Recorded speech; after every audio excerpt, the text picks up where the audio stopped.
Okay, hello and welcome to Road to Vostok dev session number 5. Let's do the traditional audio image check. Are we good with the audio? Test 1, 2, 3, 1, 2, 3.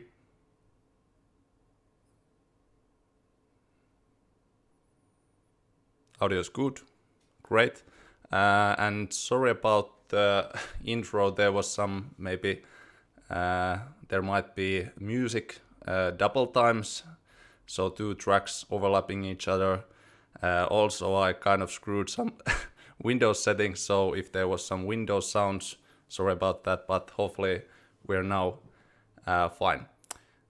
Also one thing, I saw a few comments related to what are these dev sessions and what are the devlogs and kind of how these play together. So the core idea for these dev sessions when I started this was for me to learn about live streaming and do development in a live format, but I think this has transitioned more towards me casually talking and showcasing elements around the project. So this is kind of like hybrid currently. So for example, today I'm planning to show things and demonstrate, not to develop. It's kind of hard format to actually produce and be productive in terms of development in a live format, but maybe someday we can transition this format more towards that. But this word dev session is kind of confusing maybe, but yeah.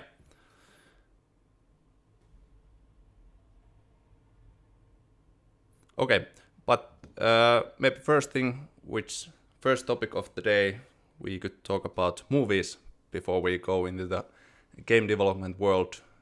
Have you guys seen the movie Oppenheimer?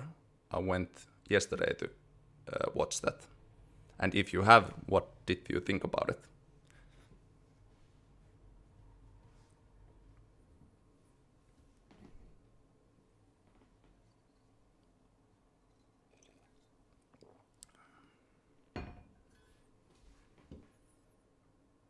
Ten out of 10 movie. Yeah, it was pretty good.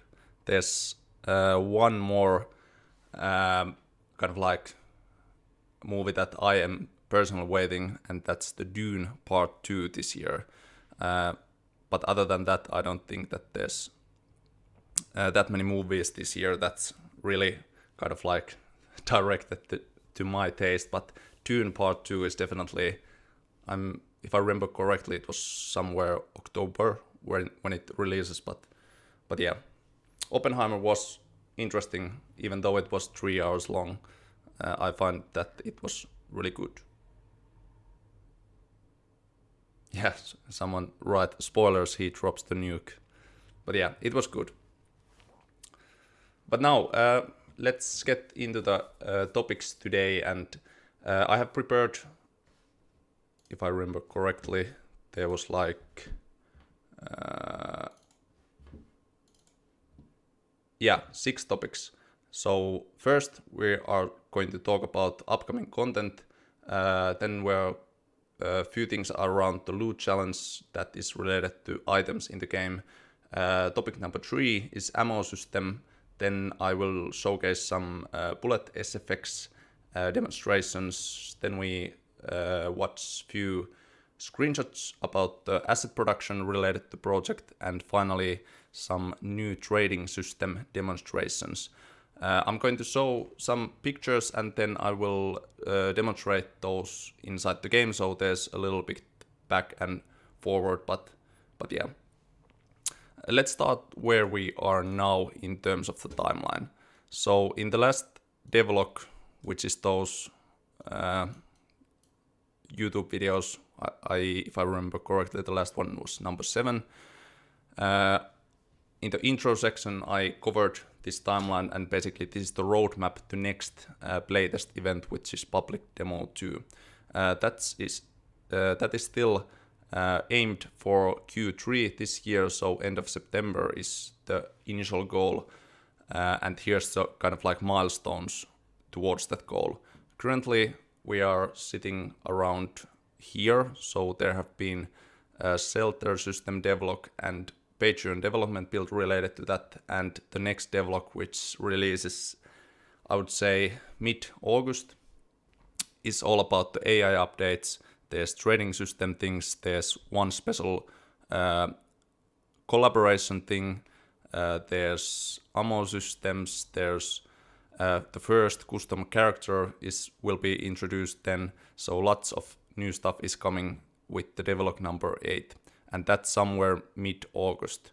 Then straight after that, there's going to be a Patreon development build for testing that new AI and the new mechanics that the AI holds. And after that, I would say early September is the first lore video. And this is something that I've been working on behind the scenes, kind of like every week, taking few video clips and kind of like putting all the pieces together for that first lore video. And the point of that series is to demonstrate kind of like sneak peeks what has happened in this world of Road to Vostok without kind of like spoiling the main idea, but I think that will be kind of interesting. And I already posted few posts related to that, and the format for those lore videos will be kind of like this found footage, so there will be kind of like this old video recorder and VHS tapes that kind of like retros kind of like look behind but yeah, I think what I mean, those are kind of like found footage style old VHS type of clips. I would say the first video is going to be around 15 minutes long, so no gameplay footage, just lore stuff. And after that, probably mid-September, is going to be the trailer for Public Demo 2, showcasing all the new maps, features, and that will be only gameplay. And then I'm not sure if I'm going to perform this, but I had an idea that I will be playing the Public Demo 2 before it releases, but we will see if that will happen.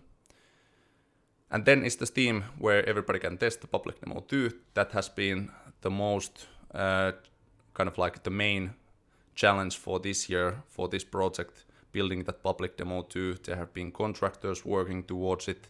Every day I have been working towards it, so it's interesting to see where that lands and how I can kind of like, there's still, to be honest, many pieces missing, but next month will tell if I can pretty much achieve that goal, or will be there won't be any major delays, but there's few aspects that are kind of like on the fence, but next month will tell.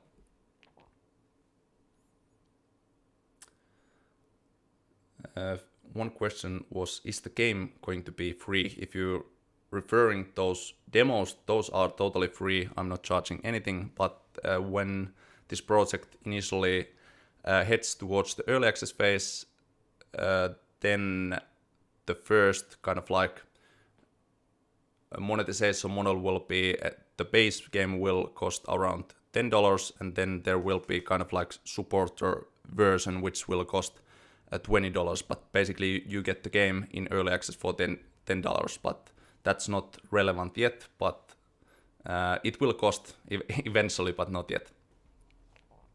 But yeah, I will answer most of the questions in the end of this video when I have demonstrated these topics. So if you have some kind of like burning questions, you can leave those at the end of this stream. And thanks, Nicola, for the donation. Keep up the great work, man. Thanks. But yeah, we're currently here, and next devlog is going to be a pretty big one in terms of content, and it will be published mid-August. But yeah, that was upcoming content. Yeah, I know, only $10.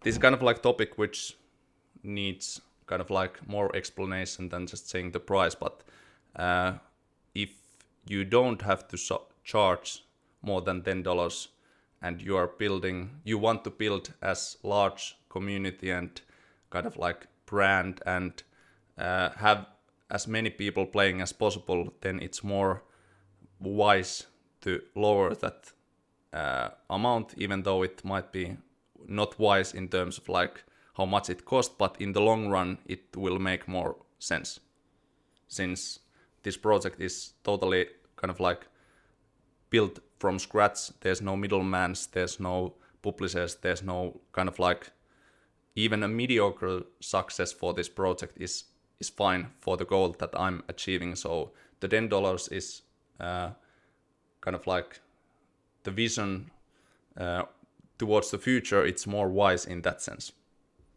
But yeah, we can let's cover the monetization topic in some other context when it's more relevant.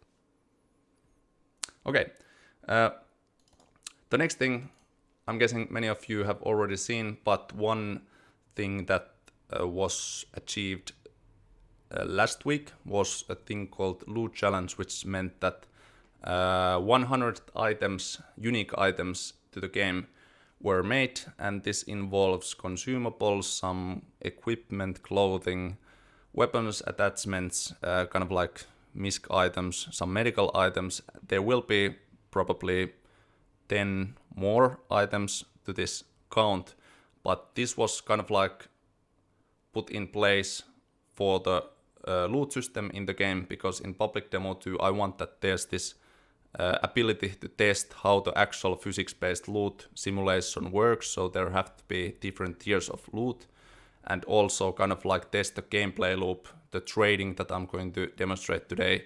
So the 100th item was kind of like the minimum goal that needed to be achieved.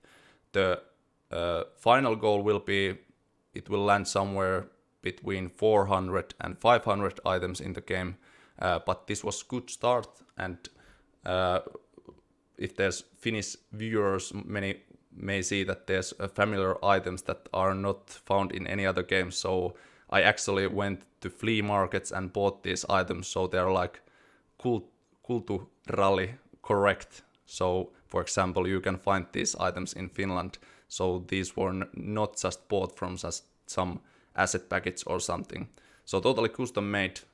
Most of these, there were some kit passing related to weapon models, but eventually those will be also remade totally from the scratch. But this is the current setup for public demo 2.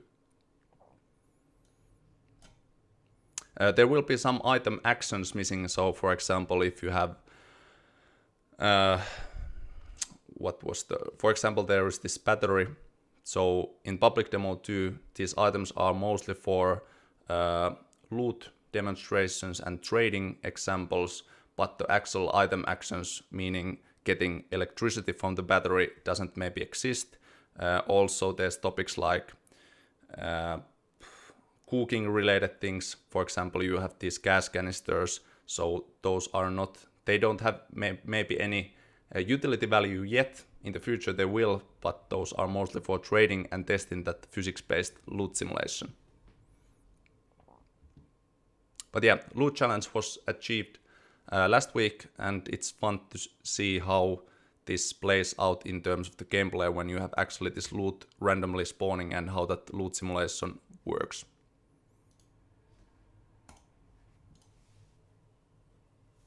Okay, the next thing is I want to say a few things about the ammo system, since that's one of the new features that was added. I think it was added a few weeks ago, and I have already shared some development builds related to this in Patreon, but in short, my first goal for this ammo system was kind of like mimic how the Stalker, this for example is screenshot from the Stalker anomaly, but I want to mimic how the Stalker deals with ammo. So there's kind of like these stacks of ammo, these ammo boxes for different calibers, and I wanted to implement this system before adding any kind of like complex magazines and all those things. So I added an ammo system to the game that is highly similar like in Stalker, and this ammo system needed few kind of like linked features for it to work. So the current way the game handles ammo, before this all the weapons had unlimited ammo, so there were no limits and you could just shoot with every gun, but now there is a limit in public demo too. You actually have to find or purchase ammo through the trader, and the current way how it works is that there's these like cartridge boxes for different calibers, which are like 3D pickup items, and then you can stack them.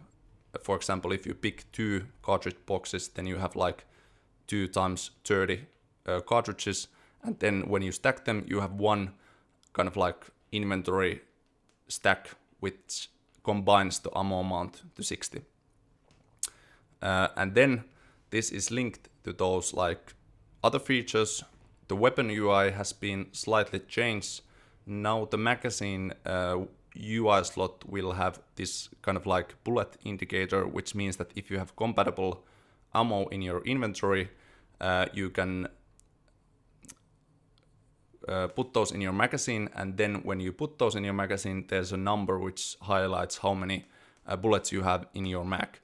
There will be few changes to this in the future. For example, there will be animations where the character takes the magazine out of the weapon and checks visually is there's ammo. So kind of like similar approach when you press double R in Tarkov, but currently there's no animation, so this is only highlighted in the weapon UI, just with the numbers. This is not maybe linked to the ammo system, but there were also few preparations made for weapon stats, meaning how much the weapon weighs when you put different kind of attachments, the accuracy or the damage value. I'm not sure which one I want to highlight here, but anyway, one of those. And then horizontal and vertical recoil is also now displayed through the weapon UI, and I will show those placeholders few shortly. But yeah, and few also icon changes when there's rail movement available. Now there's a rail icon, or the reticle brightness is available. There's a specific icon for that also. But yeah, I think now there's a good time to demonstrate a few things. I'm going to open the development build for kind of like the sandbox map, where I'm going to show few first demonstrations. This first demonstration is going to display one of the new features which is related to clothing, which is kind of like dynamic arm textures. So before, when you equipped clothing like jackets or gloves, your 3D character arms didn't change, but now they will, so I will demonstrate how that works. And then the other demonstration topic is that ammo system. So yeah.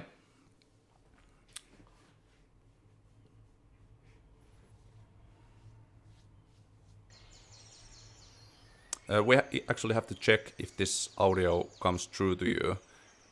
Can you hear the kind of like ambient sounds and footsteps that are coming in this dev build?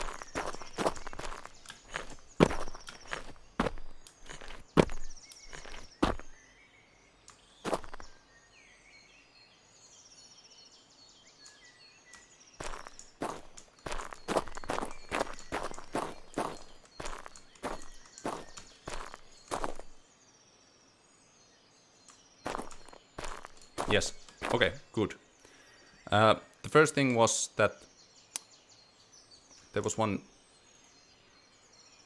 donation that I missed. Sorry, I missed the name, but thanks for the $10. I will try to check that once I have my mouse free from this dev build. Thank you so much for the donation. But yeah, the first thing was related to how the clothing thing now dynamically changes the arms, and I will get some example weapon, for example this one.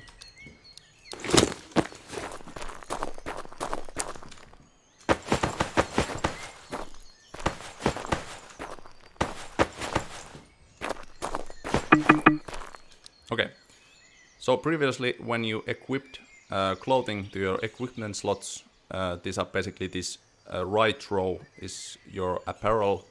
The arm models didn't change, so these remained these like military jacket and arms.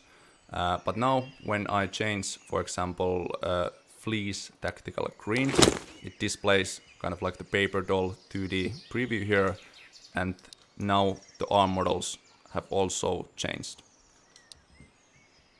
If I change to brown, now I have brown fleece jacket. If I use for the winter mode, there's these winter options. And my personal favorite is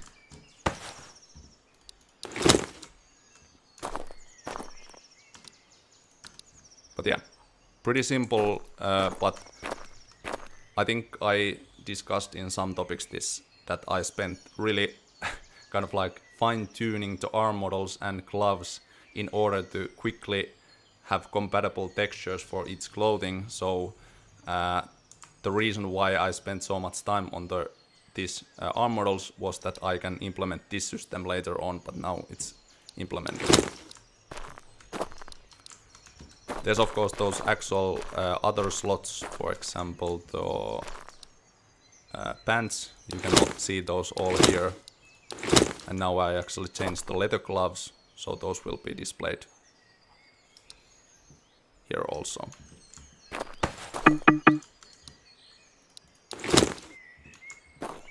Minor thing, but it falls under the immersion topic, so now you can see visually when you change your clothes.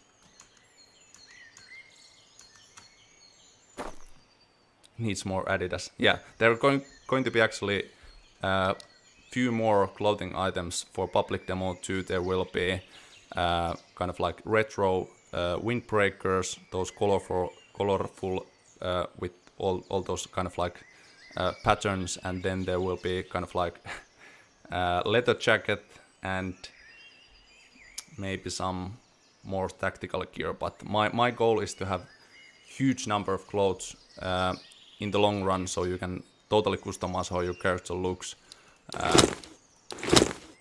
But yeah, I'm pretty happy with this system. Even though this isn't 3D preview, I think this approach is more than enough to kind of like display how your character will look. And now when it's connected to the arms, I kind of like this is very indie-friendly approach to do this clothing system, compared that the other approach would that I have totally 3D character and all this kind of like weight painting and rigging related to clothes, and I didn't want to deal with any of that, so I'm pretty happy with this system.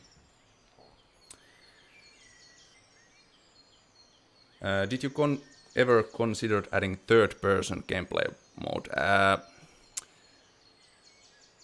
Not really, because that's whole nother ballgame in terms of like how much more time and kind of like annoying little details you have to worry about. But eventually, when there's time to talk about maybe co-op or something like that, then you actually need to have third-person models because the other player needs to see you. But those are not coming to the game anytime soon, so this system works this point really well. But yeah, that was the first topic, so now you have dynamic arms.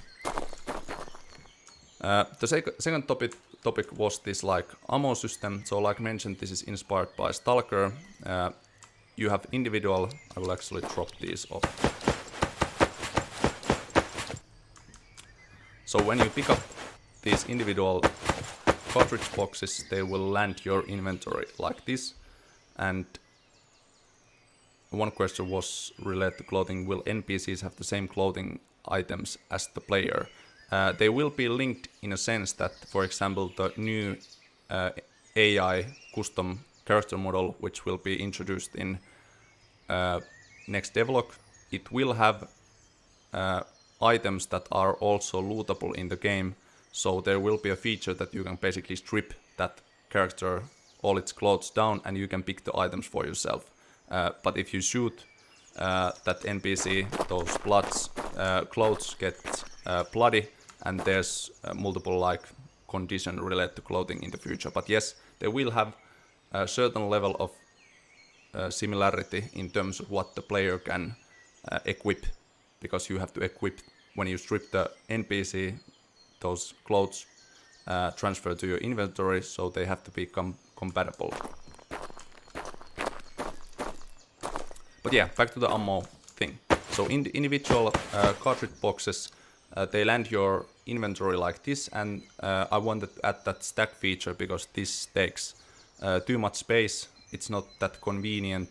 So you have two options how you can stack the ammo. The first option is that now there's item combine option. So when you track similar item on top of each other, there's this kind of like green highlight, and then when I drop it, it combines the amount and you can stack them like this.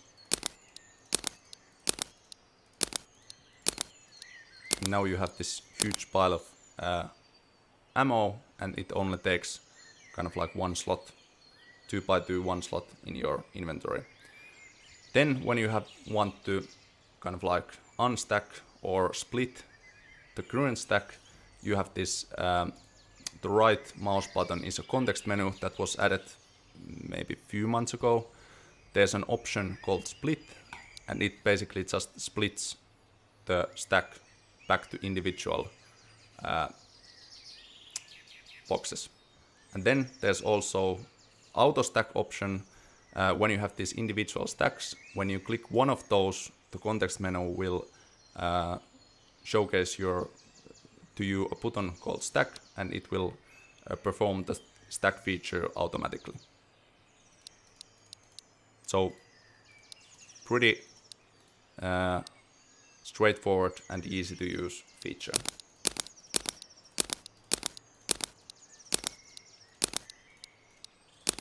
And now how this is linked to the actual weapons, I will actually showcase how to drop. This is kind of like, looks fun.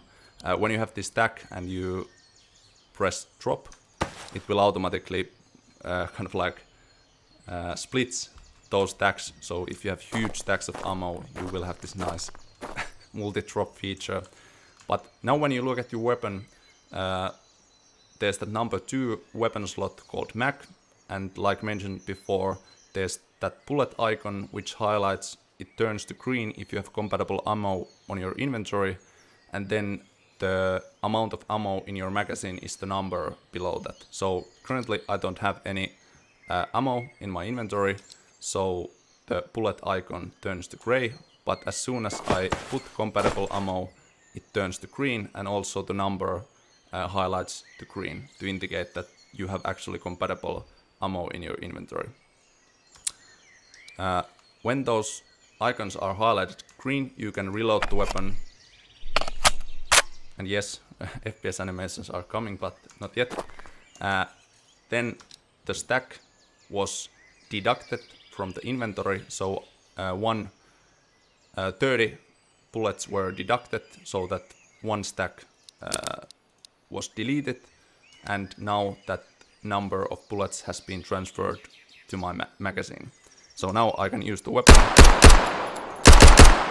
and I can see each bullet is deducting that value in that magazine slot. And now if I, for example, I have 6 bullets missing in my mag, when I reload, now there was 6 bullet was deducted from the ammo stack.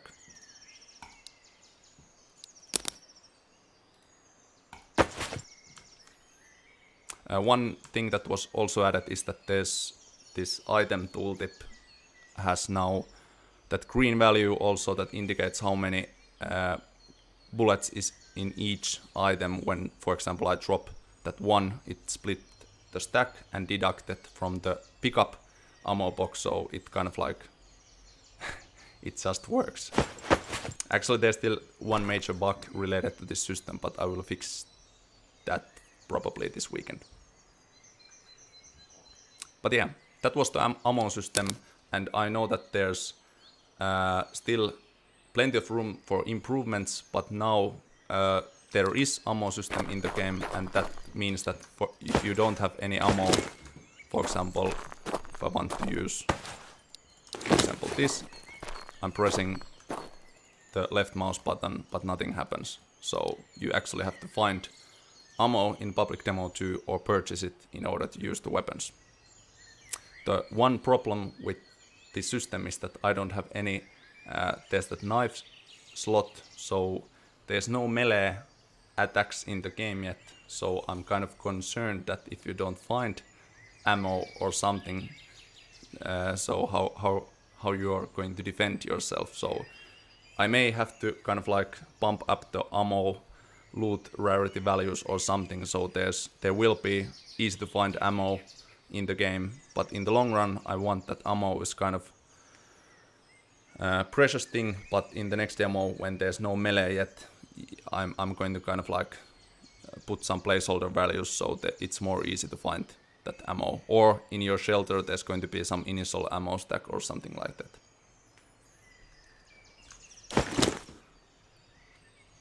But yeah, that was the ammo system and the dynamic arms.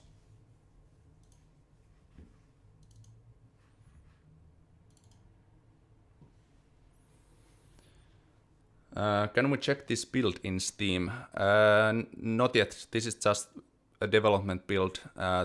There's Patreon. Development builds are also available in Patreon. For example, that ammo system was there to be tested, but these dynamic arms and other features that I'm going to show, those are not yet available, but they will be in Patreon probably next month when the AI update comes, and also in that public demo too, everyone can test those out.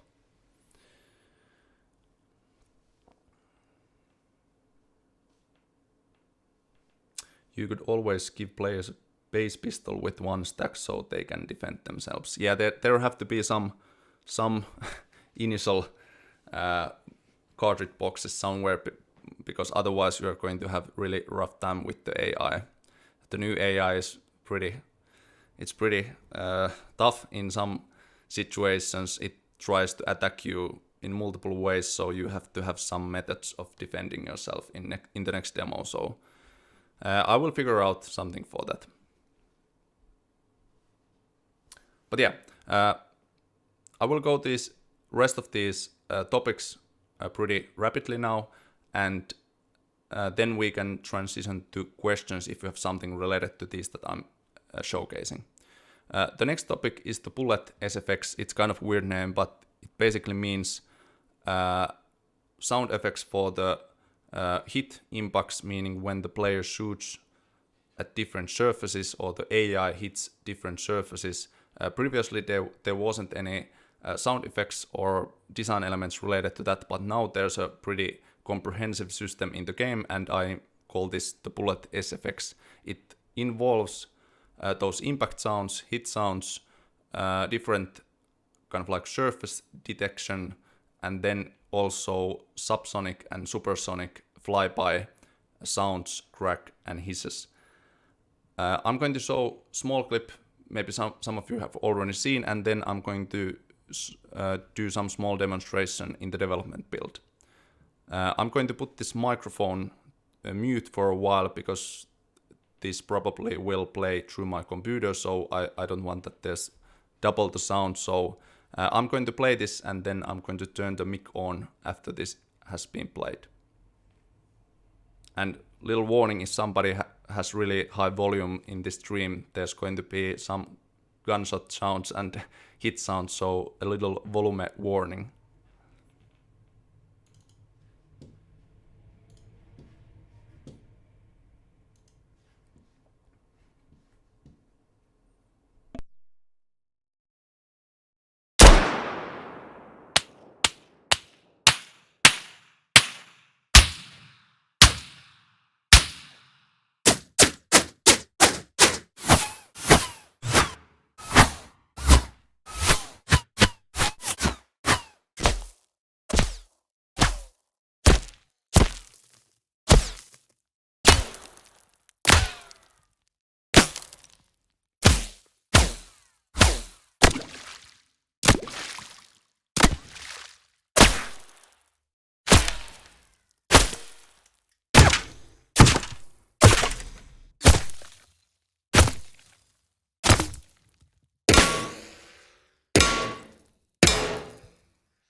So yeah, those were kind of like a small compilation of the bullet SFX sounds. Those were probably 50% of the sounds that were added to the game, so there's plenty more in the public demo 2 available. But I'm going to show how they will perform in the development build and how you kind of like have this stereo view where the sound is hit through near you and so on. The first demonstration that I will do is provide those that I'm shooting and how those will sound, and the second demonstration will be that the AI shoots you and how you can hear those sounds landing near you.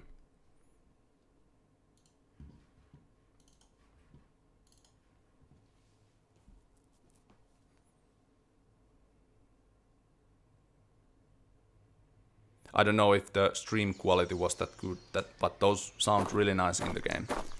Let's maybe have one. I'm thinking what weapon would be nice for this.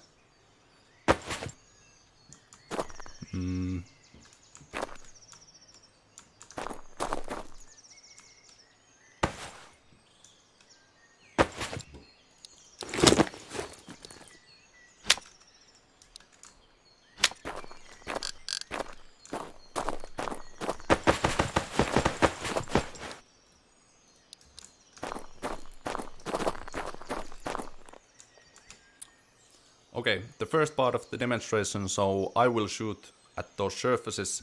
In front of me there's 4 different kind of like test surfaces. There's concrete, there's metal, there's rock, and there's wood. After that I'm going to maybe shoot some wood surfaces over there, shoot maybe some terrain surfaces, and then these targets so you can hear those sounds. But yeah, I'm going to turn the mic down for this demonstration also, so there's no double sounds.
Okay, that was the first part of the demonstration, and this system works pretty accurately with the terrain also. For example, there's kind of like this blending between grass and dirt.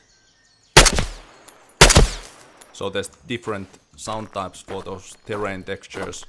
And in the future, this surface, maybe I don't have any examples in this environment, but currently the sound is kind of like the surface detection is based on the collider that the prop or object has, but in the future it will be based on vertex color masks. For example, if some prop has different surfaces here and different surfaces there, they're going to be like pixel perfect, nearly pixel perfect detection when you shoot different things.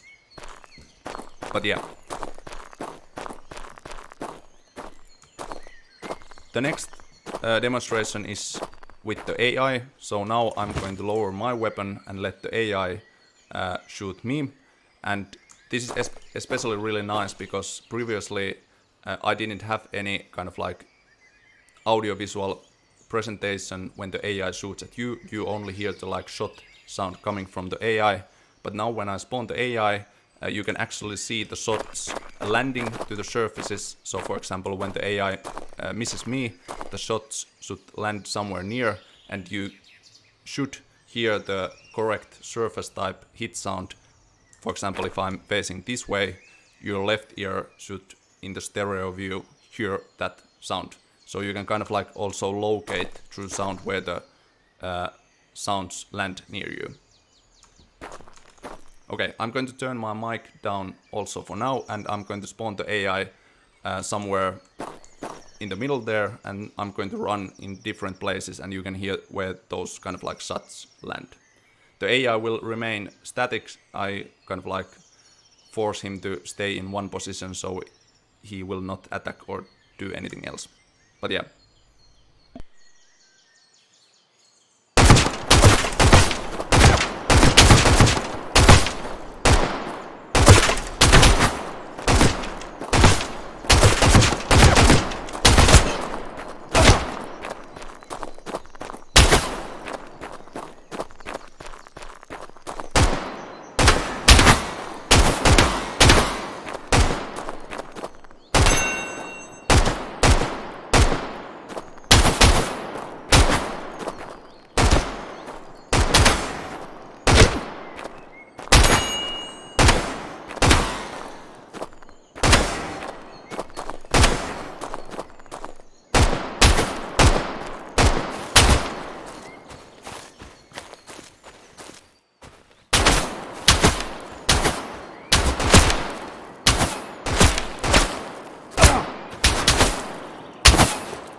Okay, that was the demonstration related to AI. So there's much more immersion when you're getting shot, and there's few tweaks that I still need to do related to this system, but it's huge improvement when the previous there wasn't any indication sound. So now you can actually hear and witness when the sounds land near you.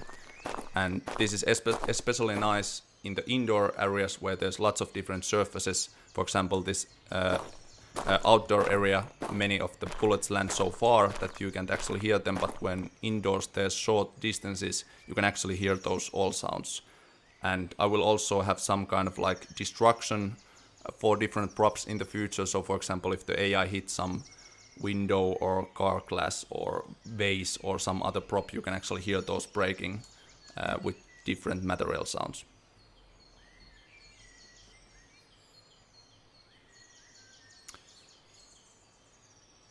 Okay, that was the bullet SFX demonstration.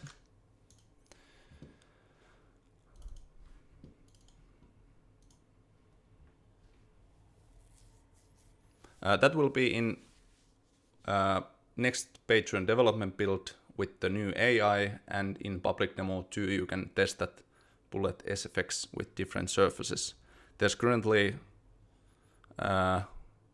if I remember correctly, 10 different surfaces detected, but I will, for example, there's some kind of like subcategories of metal. You can have hollow metal sounds and kind of like solid steel bars, so there have to be different metal sounds also in the future, but currently there's 10 basic hit sounds.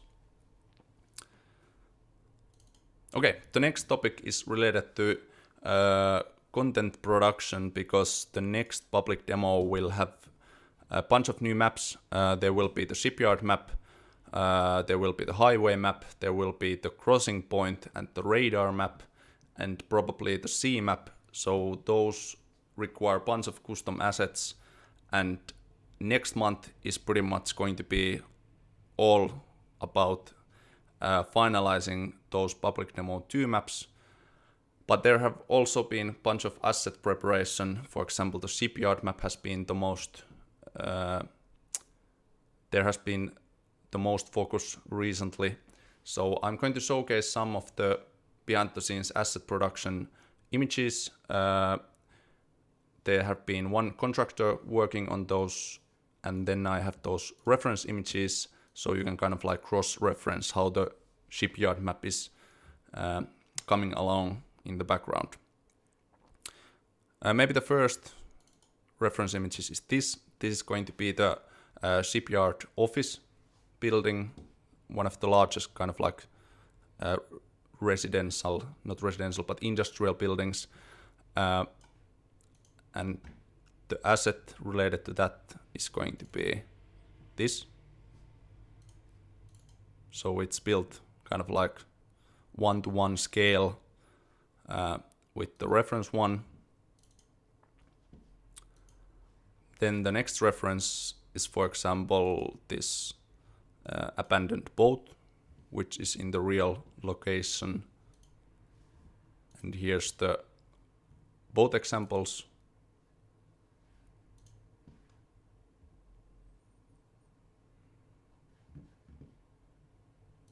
So the textures are still missing for many of these, but this kind of like just for the demonstration. The next up is the large. This is not, you cannot go inside this building yet in public demo 2, but in the final expanded map version, there's going to be this huge factory in this shipyard map, but in public demo 2, it will act as a landmark, kind of like asset. But you can see it here, how it looks. And in the asset world, here's that same building being made in 3D.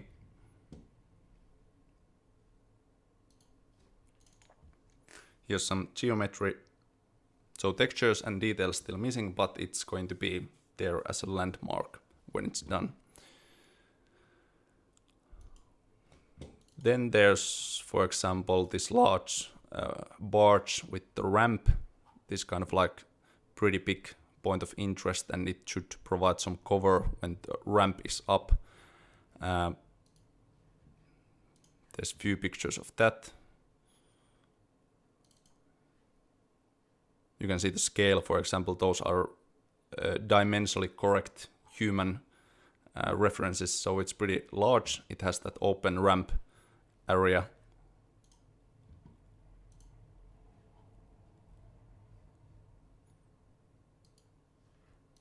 Then the next thing is, for example, there's this large, tall, kind of like totem or some kind of signal pole related to the map, which is again a landmark object.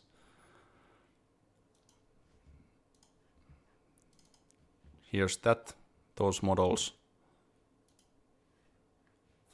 There's going to be, in the future, if you want to get on top of this, you will have to move some ladders, because there's broken ladders natively in this asset, so you will have to get yourself some leverage to get up there. But in the game, there's not yet fully freedom of moving objects, but in the future there will be.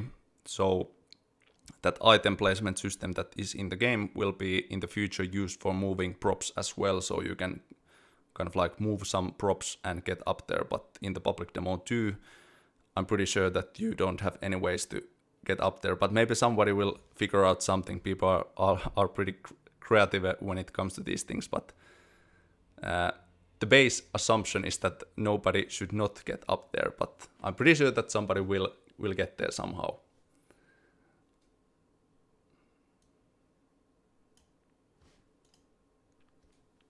And again, once again, there have been so many questions. I intend to have kind of like questions and answers section at the end of this stream. So we will look a few things still, and then where I'm going to answer those questions. So if you have some burning questions in your head, leave those, just wait a moment, and then I will answer those.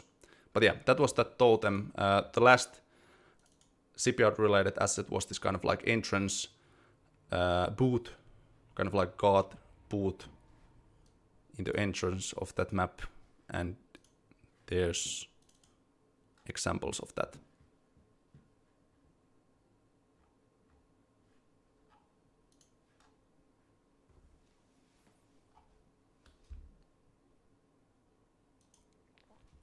Then there were a few assets that are related to the highway map. There's, for example, these truck trailers that will be, at least in some sense, enterable, so you can loot things inside them. not sure if I'm going to make those doors interactable or spawn some trailers with the open doors, but in any way, there's interiors to these. Then there's few variations. There's fuel ones. When there's resources in the future with this game, you can actually try to get fuel inside from these. And then there's some kind of like log related spiky ones. The main idea with that highway map is that there's this like huge open highway road area which has a bunch of different vehicles which will provide you and the AI some cover. So the preparations for making these vehicles has been started almost 6 months ago, so there's enough custom vehicles for that highway map.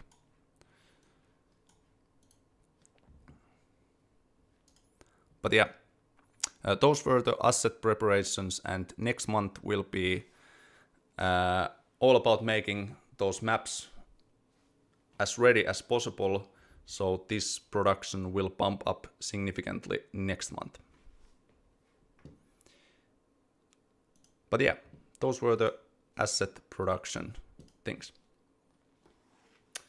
And now the final topic, which is this trading system. This topic is really fresh in a sense that I started working on this yesterday, so there have been 2 days of designing and implementing these things, but I decided to add this topic to this dev session since there have already been some progress made, and since this has been only discussed in Patreon, so this will be kind of like first time that people outside of Patreon hear this, so I will demonstrate some elements to this. The first kind of like approach that I want to take is to explain that many of the features in Road to Vostok are based on my inspiration for other games. For example, the 2D character preview is inspired by Neo Scavenger. The wilderness, kind of like permadeath, high risk, high reward zone is inspired by Daisy and RuneScape Wilderness. Then there's stuff inspired by Stalker, Tarkov. The weapon UI is inspired by, I think Crysis has that kind of thing. Then the high ready, low ready is inspired by ground brands.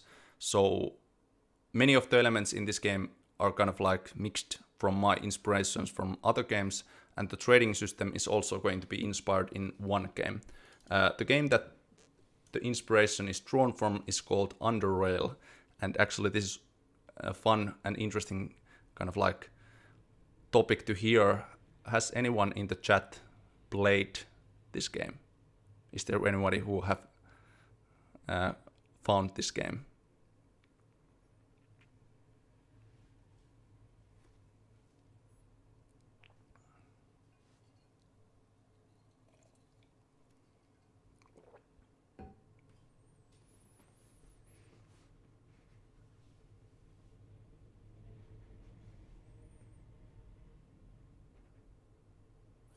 I would assume that most of you have maybe not even heard about this game,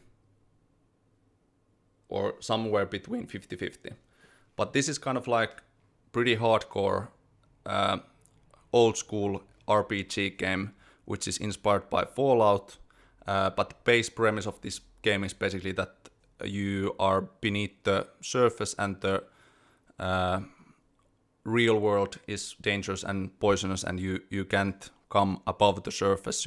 So you have this like infrastructures and tunnels and stuff happening in the subway tunnels and caves and so on. And this is really in-depth and difficult game to master, but I think this is one of the best RPG games if you are into those old school turn-based games. So definitely I can recommend this if you are interested in those. But yeah, Road to Vostok trading system is inspired partly by this, and if you look at this example screen, the main kind of like element where the inspiration is drawn to is this kind of like bartering meter. How this works is that you have a trader, which is here, this UI element. The trader has a supply or stash, and then you can request some items from that stash, and in return you have to offer trading value through your inventory, which is this, and then this bartering meter or deal meter kind of like shifts, and there's different multipliers for different traders, and you basically have to find a balance point where you're not over delivering or providing too much value, because then you lose the trading value, and also you have to meet this threshold, so you can't also offer too little. So it's kind of like a balancing act that you have to put out a certain level of trade value in order to get a good deal for you. In the future there will be certain other aspects to this meter. For example, if you have certain traders will offer more value towards more items, there will be some sale events in certain things, so this meter will shift a little, but the base premise is that you request items that have certain request value, you offer items that have certain offer value, and then this shifts. So this was the inspiration that I wanted to add something like this. So 2 days have been went to this system. Monday I did this. So this is the UI design. I'm pretty into this kind of like minimalistic way. I don't want too much UI clutter. So here's the UI design that I did 2 days ago. So you have the trader grid, you have the requested grid, offered grid, and there's the refuse accept deal meter. And then you have your own grid, and everything works with that multi-tile fashion. Then there's trader supply reset. For example, every 30 minutes the trader supply gets randomized, so there's different items, and then there's trader supply value and so on.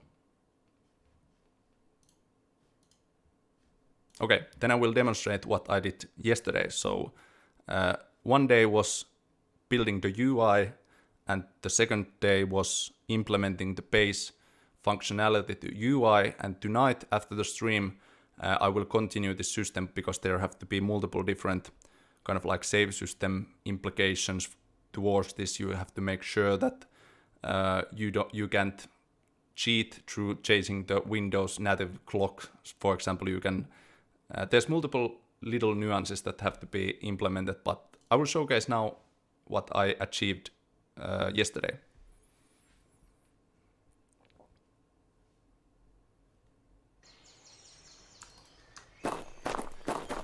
Okay, so in public demo 2, since I don't have yet the character models for the traders, the trading is happening through this computer or terminal, or however you want to call it, but this will be located in your shelter, and through this computer you can access the kind of like demo trader and test this system. But I will gather some items in my inventory, so I have something to trade.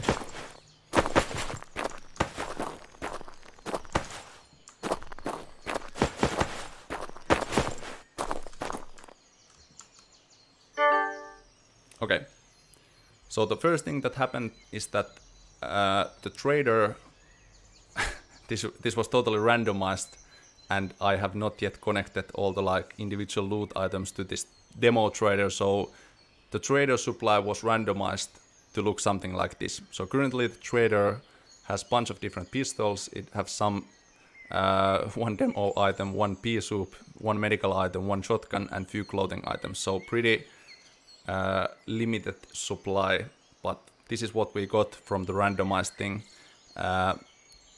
I will fine-tune this in a way that there's some reason what the demo trader will have, but this is basically the how the supply gets randomized. Then I have my stuff here, and like I explained earlier, there's 2 ways to place stuff in the request and offer grid.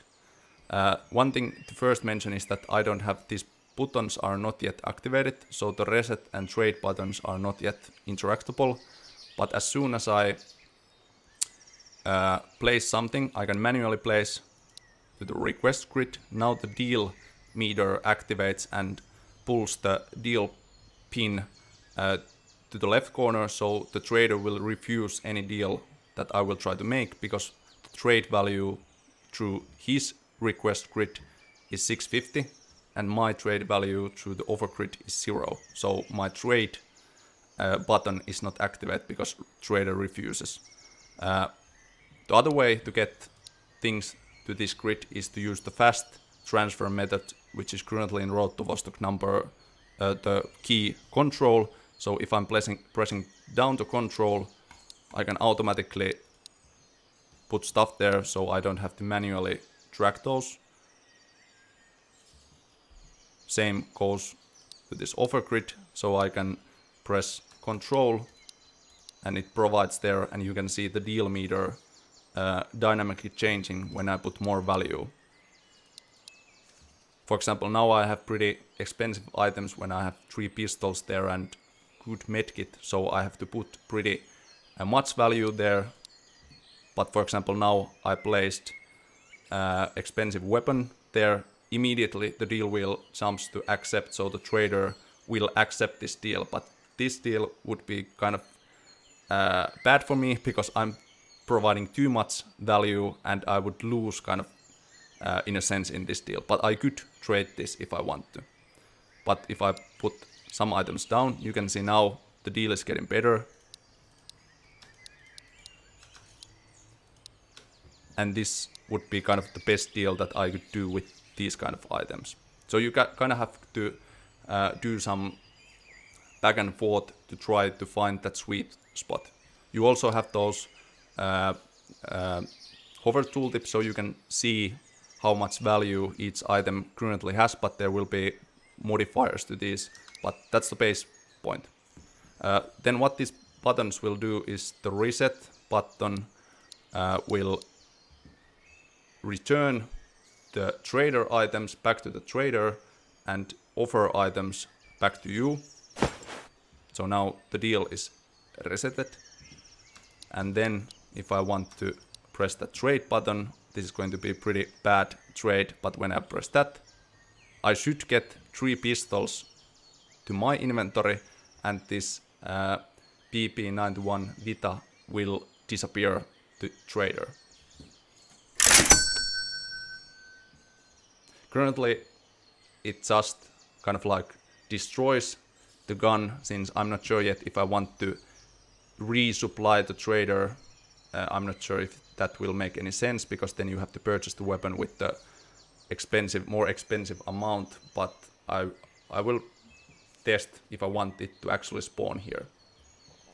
But yeah, that's the basic functionality of what I did yesterday. Inspired by Underrail, pretty kind of like visually easy to understand what happens, and the basic functionality should work.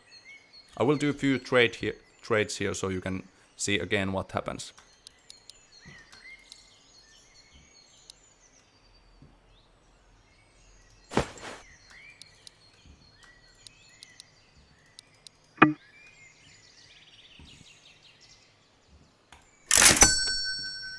If you want to please the trader and trade without any request, you can of course do that, but that's pretty unwise, but why not?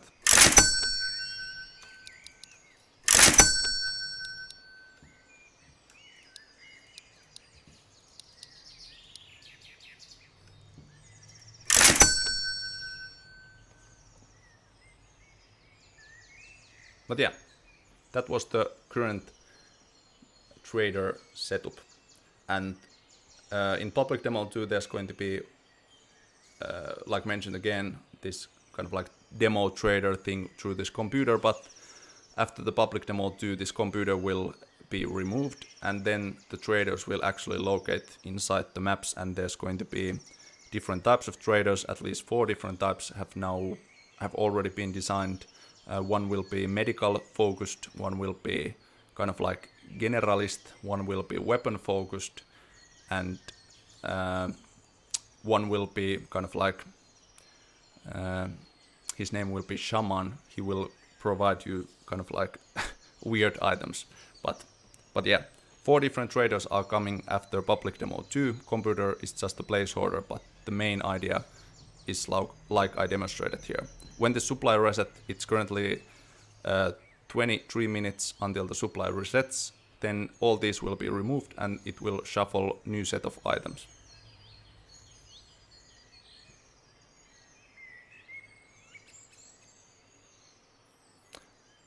One question that is really relevant to this topic: is there going to be money of some sort? The current answer is no, because if you think about real world post-apocalyptic scenario, the money would be one of the most unuseful items because it doesn't hold any utility value. I wanted to build this system in a way that the value is located inside the item utility. For example, medical items should have really high trade value because they hold a lot of utility. So I try to implement this whole system in a way that there's no actual coins or cash involved, because that wouldn't make sense in real life. But we will see if it's possible to kind of like build this whole ecosystem without a single euro or dollar. But currently it seems like it's possible through this system.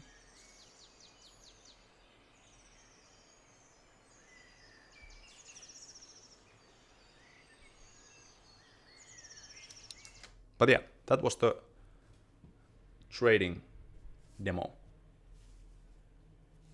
Let's have a quick Gallup or question. What did you like, or did you like the approach that I'm going to take with the trading system? Where's that refuse accept meter?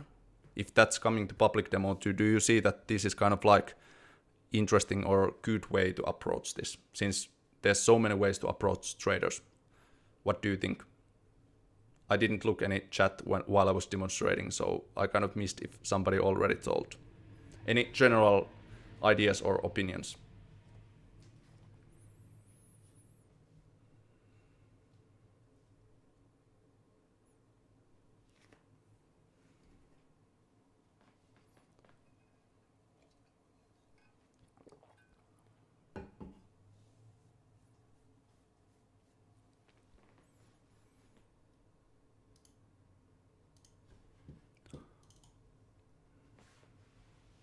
Okay, seems the majority thinks it's quite logical and works. And shout out if there's Underrail developers in the chat. This was totally inspired by this. But every game is inspired by something, so there's nothing wrong of taking inspiration, but yeah.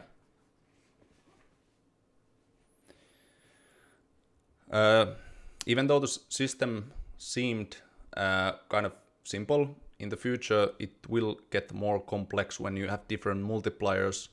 I don't know if I really like the idea of trader reputation. For example, the Tarkov have those kind of like loyalty levels, but there's so many kind of like avenues that you can take with the system where you can have different multipliers and kind of like shift this deal point through certain events in the game. But yeah.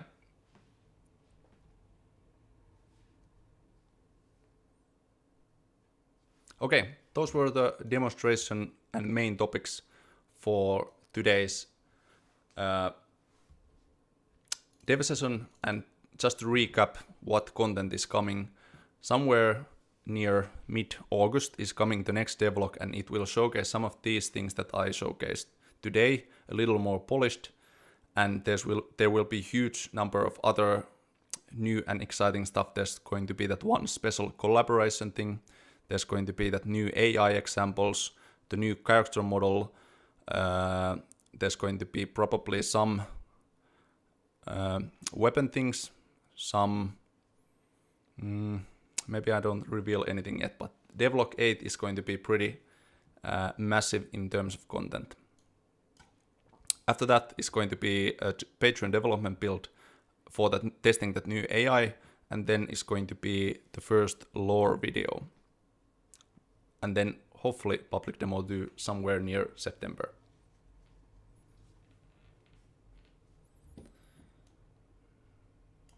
Yeah, lots of work, but when that trading system is done, all the major systems that are highlighted here, shelter system is done. That was a massive system because it involved that save system, which is pretty unforgiving because I have that item placement, so save system has to support every item that you place in anywhere of your shelter. Trading system is this week, so I'm going to polish and finish that rest of the week. Medical system, I didn't demonstrate it, but it works. There's a context menu action called use, so you can use those medkits, and there were actually few medical conditions already. One was bleeding, one was overweight, and few more will be added for public demo 2. Ammo system is done, so these major systems that were needed for public demo 2 are mostly done, which is kind of relieving. The most terrifying was the save system, but now it's all that remain is the actual game content, maps, implementing the AI, implementing the permadeath related to Vostok side of things. So 100 items is done. One more weapon or 2 more is coming. Yeah. But yeah. Now it's time for questions. So sorry, first of all, sorry, I have totally forgot to multitask. So probably I have missed most of the questions already. So, but if you have any questions, I'm more than happy to answer. It can be game related, not game related. Any question you have. First question, will there be mod support? Eventually, yes, because for example, if you look at Stalker, one of the reasons why it have remained relevant for all these years is because of modding. And many systems that I have already done for this game are made in a sense that it would be easy for modders to make new content. For example, the FPS arms, when I showcased those dynamic arm textures, I spent huge number of time of designing those in a way that you can take really easy pictures with your smartphone and have kind of like new sleeve textures and totally custom made ones. So it's easy to add those arm textures. Many other key elements in this project are designed in the same way that you can use your equipment at home to make levels and other things, but modding is something that will be relevant after the initial goal for this game is achieved. So there have to be some kind of player base that enjoys the game. There's replayability before modding. Other way around, it wouldn't make that much sense. Next question, Discord server. Coming definitely, but since there's only me and few contractors, but mostly me, I have tried to limit the information flood in order to be productive. So definitely before early access there will be Discord, but I'm still considering should I make one after the public demo 2. But there's no other reason for that it's missing other than I just tried to be as productive as possible since there's just one developer. So I know myself that well that if there's a Discord which has hundreds of messages, I'm tempted to reading those, so I try to keep myself productive with the project. Next questions.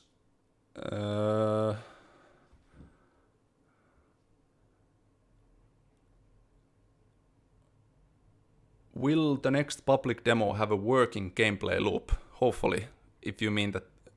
I see that the gameplay loop should be you have to survive in a sense that you have ability to loot. So you have loot and you have the capabilities of looting. You have some kind of way of progressing, which will be gaining more better loot and maybe clothing to your character and progressing towards that Vostok. Then there's going to be save system, so you can save your progress and get that kind of like typical extraction shooter type of feeling. You go to the maps, you return to shelter, save, progress, and there's that Vostok element, which is the permadeath. So hopefully that's the whole goal of public demo 2, that it will start this phase of this project, that there's going to be elements, major elements of the gameplay loop should be in place, even though the content is still limited and there's a lot of features missing, but the core elements of the gameplay loop should be there. Next question.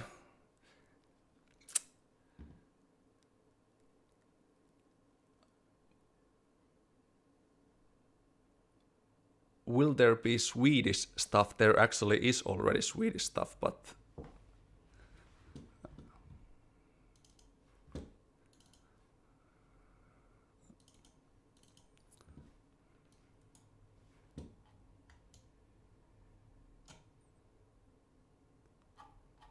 this project or me as a developer doesn't endorse using, but tobacco products are definitely one of the valuables in a post-apocalyptic scenario. So Swedish stuff is presented in public demo 2, but other Finland and Swedish are kind of like symbiotic in some sense, that we have plenty of same products and kind of like cultural elements.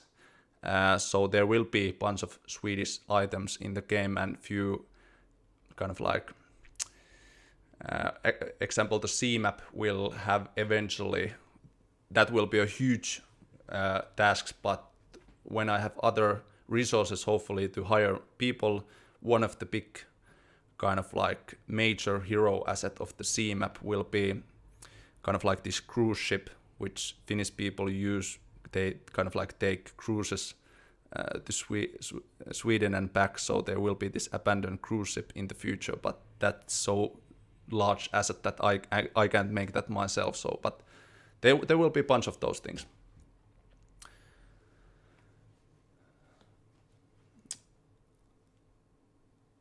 Can you drive cars? There's currently multiple cars in the game, but those are only lootable. In a current map size, it wouldn't make any sense. And drivable cars are also really tricky in terms of physics and kind of like AI navigation. So the actual drive mechanic would be pretty easy to make, but those other mechanics has to support that, so it would not make sense for this title at this stage. But there will be drivable boats and a few other kind of like special vehicles where I test those driving vehicle capabilities, but not drivable cars. I have seen a bunch of questions related to VR support. I think, if I'm being honest, one of the reasons why I don't even consider it yet is because I don't have the necessary skills as a developer to work this scale of a VR title. The other aspect is also that it's, in terms of rendering performance, many things are complicated. In terms of UI design, many things are really complicated. So VR is not sensible for a single developer and not this project in a sense. But I know that there's good VR titles that have similar elements, like Into the Radius does a really good job as a VR title to providing some aspects that Road to Vostok also has. I'm not saying never, but in the near future I don't see any way of doing VR, since I don't have the skills and the project is too complex in a sense, or it will be too complex for a VR title.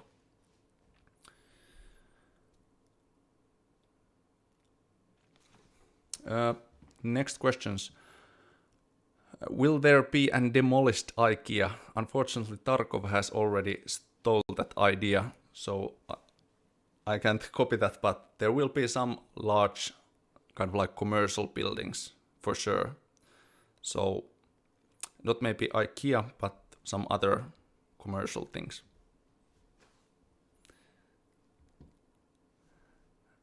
Is RK62 going to be in demo 2? In the next devlog you are going to see few things related to Finnish weapons, but those kind of like Finnish military weapons will be added later on, but they will definitely be in the game. But if you're interested about Finnish weapons, the next devlog is going to be interesting.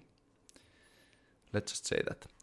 Are there any Easter eggs? Actually, yes, and hopefully I can manage this, but I'm planning to do in the release of Public Demo 2, I'm going to add 10 different Easter eggs to the game, and the first one who finds all those gets a Road to Vostok kind of like merch package. I have kind of like hoodies and t-shirts and that kind of thing, so I will mail that to the first person who founds those all 10. But this is highly dependent on if I can manage all the other aspects of development in time, and there's time to implement that 10 Easter eggs, but I have already, maybe 5 of those have been designed.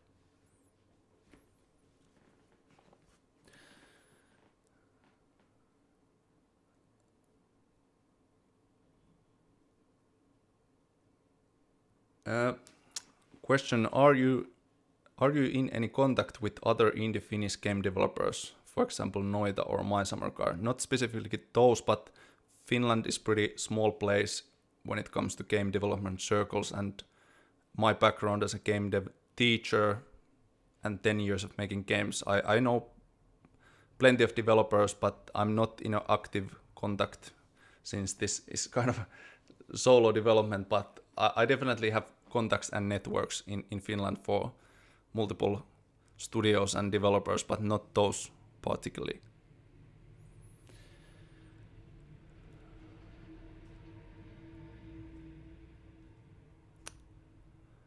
Will there be any hydraulic presses? Not currently.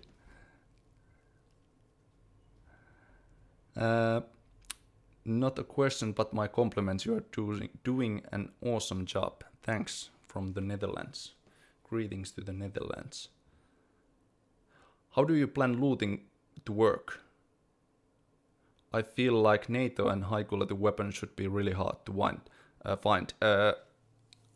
I want that definitely ammo and kind of like non-native Finnish weapons are hard to find in the game, but in these demo stages, I want that people can experience much of those weapon mechanics and weapon sounds, so it wouldn't make much sense that you have only small pool of weapons to try, so I have to kind of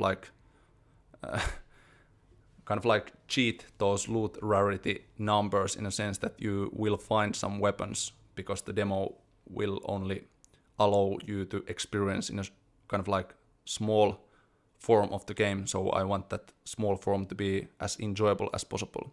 But in the future, when the actual kind of like loot table numbers and rarity levels are active, then you have trouble finding the good stuff.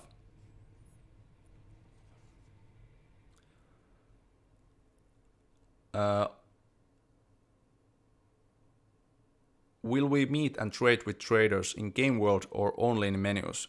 Everything will be in game world. No menus in this game related to traders. So traders will be in game, and they will use that trading feature that I demonstrated a while ago in this stream. And there will be one common place where kind of like NPCs will gather in the game world. It will be, one moment. There will be this store map, which is going to be similar idea in Stalker, where you have this kind of like hotspots in the game world, kind of like these faction bases. So you will have one kind of like common general place. This is going to be kind of like abandoned general store. There's going to be one main trader, but also this kind of like community feeling. So the NPCs won't shoot you when you are inside this certain building.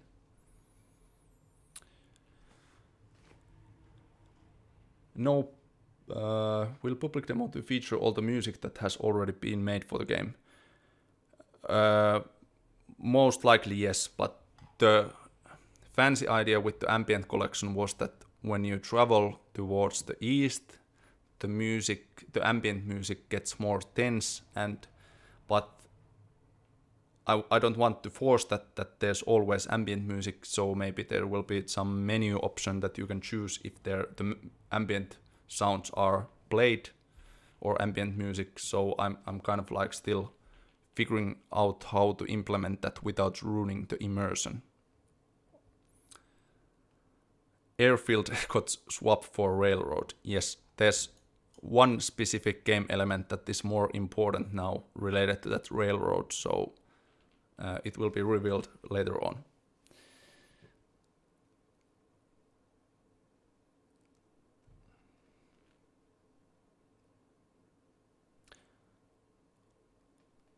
Will proning be added to public demo too? It totally depends. I have multiple kind of like it depends situations, because the game loop features are the most important. There's the certain maps you have to reach across the border. You have these major things. All the rest comes if those are ready, because I don't want to miss that deadline. So I'm ready to kind of like leave some not important features to the public demo, but I want to hit that deadline, which is end of September, or at least somewhere really close to that, because it's really slippery slope if you start kind of like, well, I think everybody knows those Twitter and public delay notices that game studios use. Every project gets delayed. There's all kinds of delays and missed milestones. So I really much want that I don't fall into that category, that there's always some delays and stuff gets put behind and so on. So that public demo too, I will leave everything else from that to hit that deadline. So I think that's really important for this genre and these types of games, that you are progressing in a fashion that you have promised to progress. I think that raises kind of like credibility as a developer and also the trust towards the project.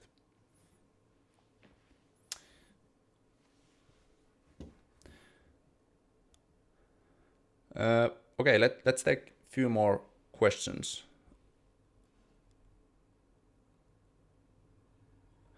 I might have missed this, but can you explain the permadeath?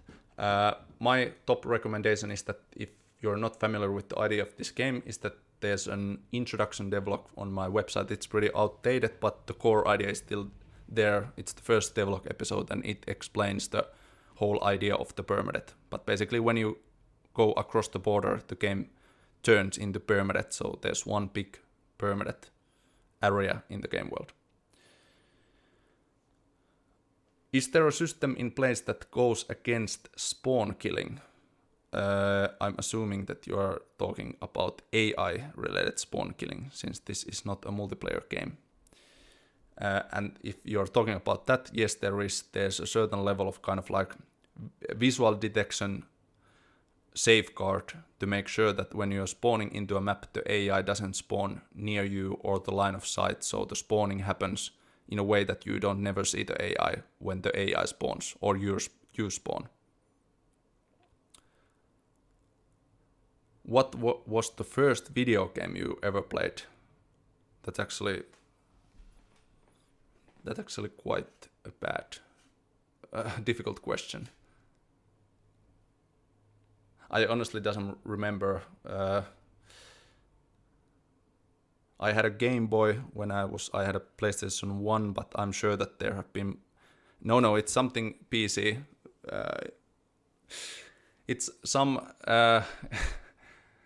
In Finland, we got some kind of like discs from the cereal boxes when we were young. Those were kind of like old computer game discs. I don't remember what the game was, but I'm pretty sure it's one of those, maybe. So serial computer games, maybe, is the answer.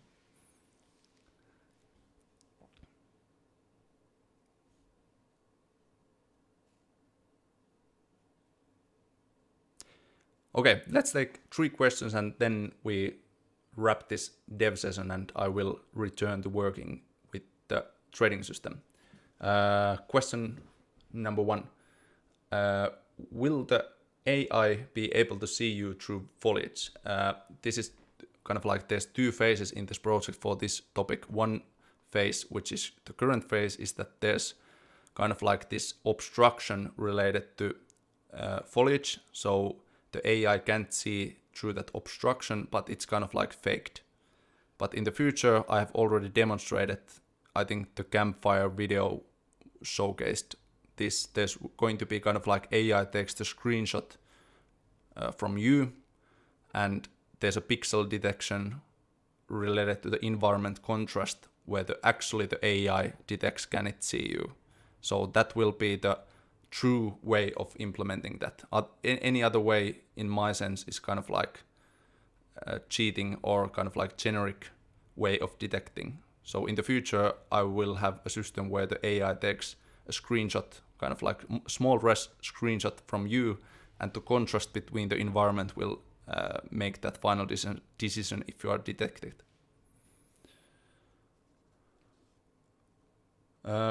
Final question number 2.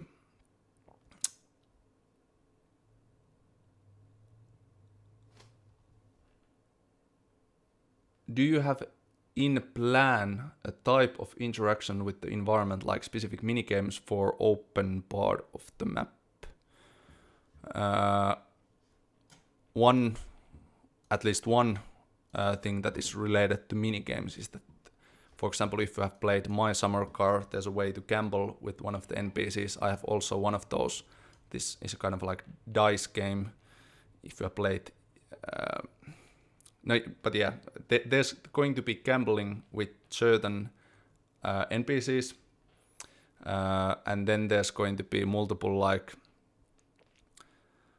Even though that computer that I will use as a trading demonstration, there will be some kind of electronic device that will have kind of like in-game menus and in-game actions. So there will be maybe one of the famous Finnish mobile games at the time was this old Nokia game called Snake, where you have to kind of like eat small things and your snake gets longer and the game gets more difficult because you can't hit yourself. So implementing those small little Finnish details could be something that I will add in the future. So minigames in some sense, yes, and also fishing will be one of those that I will fall under the category of minigames also.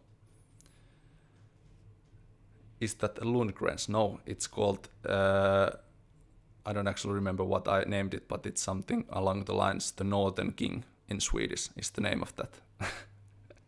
So not real brand names. Nordenskung or something like that was the Road to Vostok term for that. Okay, last question.